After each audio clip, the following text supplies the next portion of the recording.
अब हम समरी देखेंगे 50 से 55 तक की। अब हम समरी देखेंगे 50 से 51 की। एलिज़ाबेथ का जो पॉइंट ऑफ व्यू था, ओपिनियन था डार्सी को लेकर, वो कंप्लीट हो गया है। अगर वो उसको प्रपोज नहीं करता फिर भी वो उसको एक्सेप्ट कर लेती। एलिज़ाबेथ को फील होता है कि जो भी लीडिया ने कराई ये कितना बड़ा एम्बेरसमेंट उनकी फैमिली पर लेके आ सकता था। अब जो है, क्योंकि जो लीडिया थी वो विकमन के साथ नॉर्थ ऑफ इंग्लैंड में उसको जाना था, तो उससे पहले वो बेनेट्स को विज़िट करना चाहती थी, लेकिन बहुत मना करने के बाद भी बेनेट जो है मान गए। अब जो भी लीडिया ने करा था उसकी वजह से वो वहाँ पर ज़्यादा दिन तो नहीं रुक सकती थी। एक दिन जो है जेन और एलिज़ाबेथ बैठे हुए थे और लीडिया जो है डिस्क्राइब कर रही थी अपनी वेडिंग। तो एक दिन मिस्टर गार्डनर का एलिज़ाबेथ को जो है रिप्लाई आता है कि जो डार्सी है उसने ही लीडिया और विकमन को ढूंढा था और उसने ही विकमन को पैसे दिए हैं ताकि वो लीडिया से शादी करे।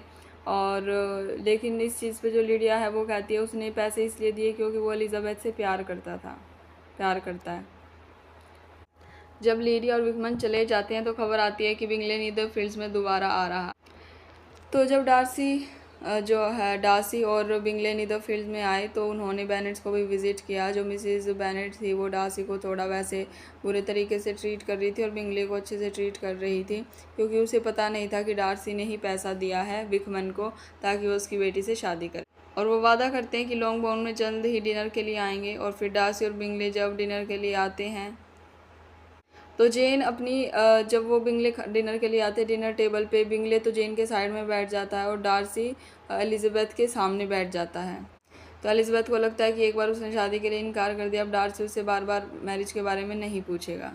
अब जो बिंगले होते हैं वो कुछ दिन के बाद बेनेट्स को विजिट करते हैं और मिसेस बिंगले दोबारा डिनर पे इनवाइट करती है। वो कहता आज उसे कुछ काम है लेकिन फिर भी वो आए, और वो इतनी जल्दी आ गया कि अभी तक सब कोई भी तैयार भी नहीं हुआ। उसके बाद मिसेस बेनेट चाहती थी कि जेन और बिंगले दोनों इकट्ठा टाइम स्पेंड करें, लेकिन बिंगले अभी नहीं चाहता था। और उसी दिन बिंगले शूटिंग के लिए जाता है मिस्टर बेनेट के साथ और फिर डिनर के लिए रुकता है। और खाना खाने के बाद वो फिर से अपने आप को जेन के साथ, तो जो बिंगले होता है वो कहता है कि मैं मिस्टर बेनेट से हमारी शादी की बात करूँगा। और वो एलिज़ाबेथ जो जेन होती है वो एलिज़ाबेथ को बताती है कि वो आज बहुत ज़्यादा खुश है।